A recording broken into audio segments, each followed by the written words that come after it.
Yo guys, what's up? JAWneS here, and in today's video I'm going to show you how you can fix the WS-37368-7 error on PlayStation. And this error is basically when your account has been suspended or banned for chargeback reasons.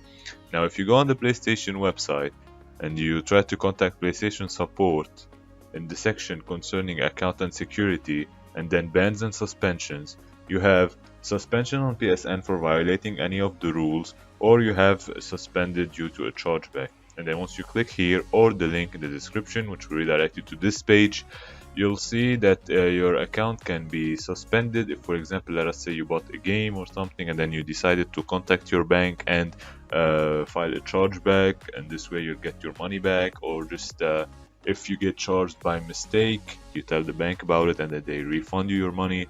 PlayStation, you think that you tried to use them and like you tried the game, you liked it, you didn't like it, and then you got the money back, so they won't allow that and ban your account.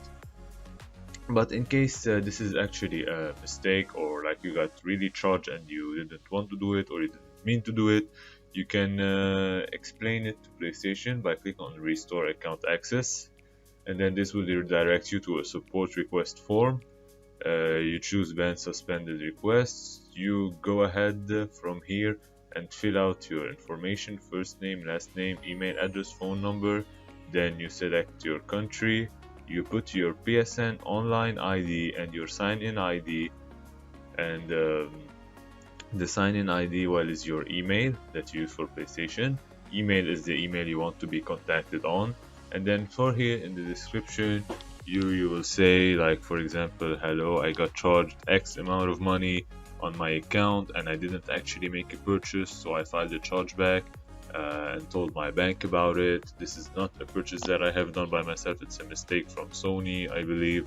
So if you could please unban my account or restore access, and then explain your situations in a few sentences and try to give them like the date when the money was issued and when you when you got the chargeback, and they should reply to you within 3 to 5 business days. And if they don't, like, try to wait a bit more and then try to use the chat request or try to call them basically. So yeah, this has been it for the video. I hope you enjoyed it. If you would like to use a secure and fast VPN, make sure to check out iTop VPN using the link in the description. Thank you for watching and see you next time. Peace.